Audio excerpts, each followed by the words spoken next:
Now, look, let's start with Meghan Markle. Why not? So the couple have been begging for privacy, and South Park has done a parody of this. Down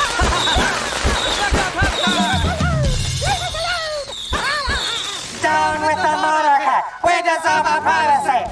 First guest, the prince and his wife. We want privacy, we want privacy. People who want privacy don't do that. You live your life quietly in privacy, so it's such hypocrisy.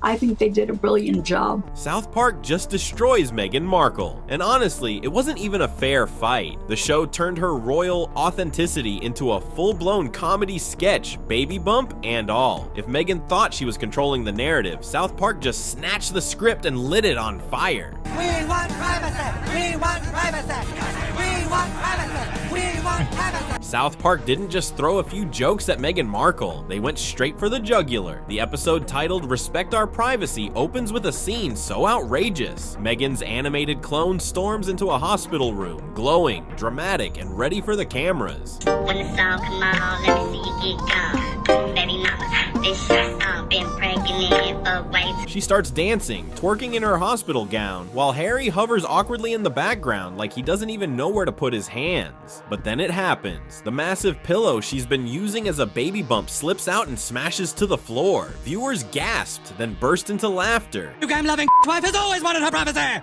And you know what else? To hell with Canada, we are leaving. We'll go find some quiet place where we can be normal people. Come on, wife. We want privacy. We want privacy. Sam, it summed him up so well, didn't it? It's hysterical, and even adds like a distance, resemblance or likeness. What I thought was so glaring and so brilliant about it is it's true. For people who pay PR, they say they hate journalists. Harry hates journalists.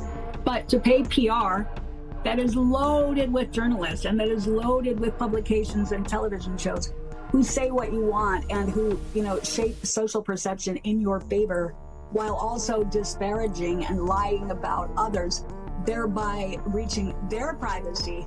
I think the whole, worldwide privacy tour is hysterical because you're, in my opinion and the opinion of others, they're putting themselves on the world stage using expensive PR while demanding privacy, while writing books, while being on Oprah that had 50 million viewers. People who want privacy don't do that. You live your life quietly in privacy, so it's such hypocrisy. I think they did a brilliant job. Really. I think they did too. Now, the second clip maybe gets a little too close to the reality of what it's like inside Sussex Inc. Look. And here's the kicker. South Park didn't make that up. It was a parody of something Meghan actually filmed herself. Long before Trey Parker and Matt Stone got their hands on it, Meghan had posted a so-called empowering hospital video.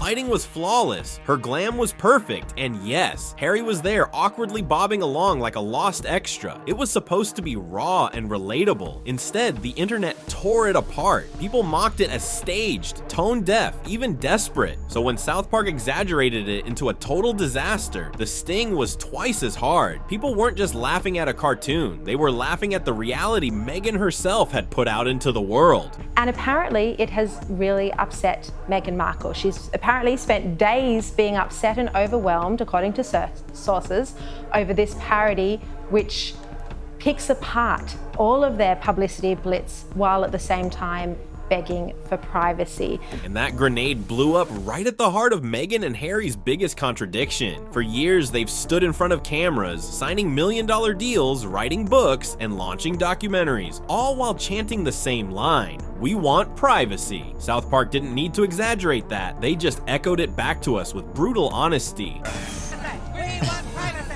we want privacy, we want privacy, we want. Harry's animated self stomps into the hospital screaming, "Respect our pregnancy," a line that instantly became a meme. It captured everything people felt about the couple, the hypocrisy, the irony, the way they claimed to shun attention yet never stopped demanding more of it. Audiences weren't confused anymore. They saw the truth. Meghan and Harry don't avoid the spotlight, they weaponize it. And that's why this episode cut so deep. South Park didn't invent a storyline. They held up a mirror, they showed the contradiction in its rawest form, and they didn't blink. It's the kind of satire that hits harder because it doesn't feel like fiction, it feels like fact.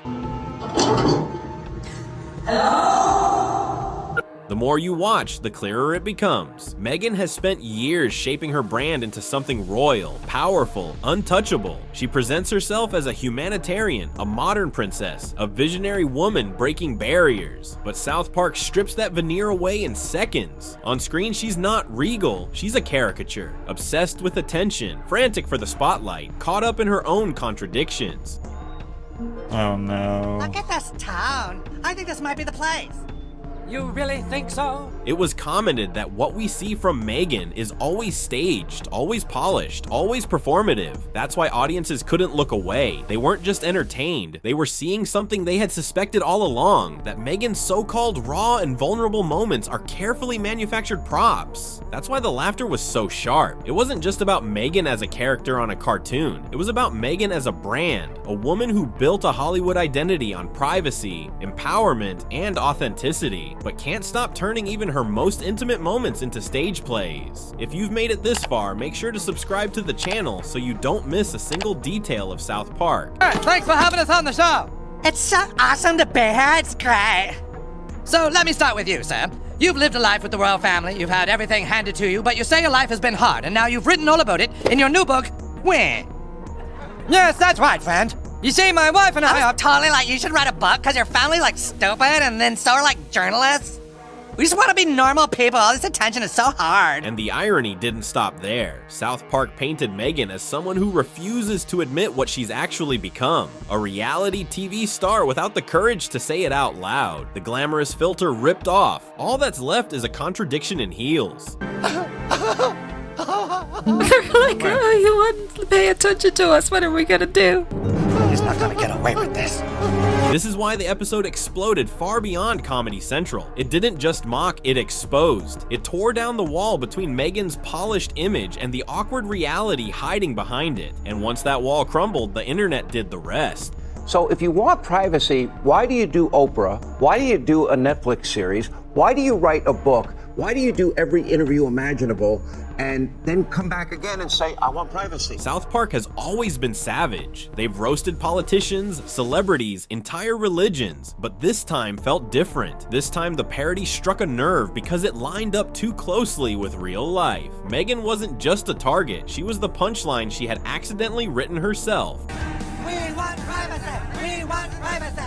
We want privacy. We want privacy. And here's the harsh truth. Once South Park freezes you into pop culture, you can't undo it. Meghan Markle will forever be the woman with the falling baby bump, the twerking hospital gown, and the husband screaming, "Respect our pregnancy." That image isn't going away, because South Park didn't exaggerate. They didn't distort. They just told the story Meghan herself had been telling, only louder, funnier, and without mercy. And for millions of viewers, it finally made sense. Also caring for an unemployed immigrant. People were saying, meh, it's not meh.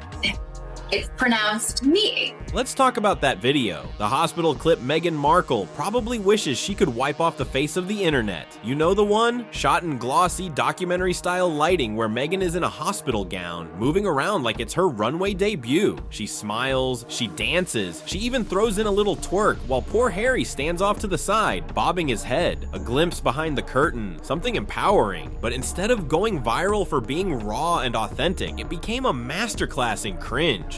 We just want to be normal people. All this attention is so hard. Well, I just think some people might say that your Instagram-loving bitch wife actually does want her privacy. How dare you, sir?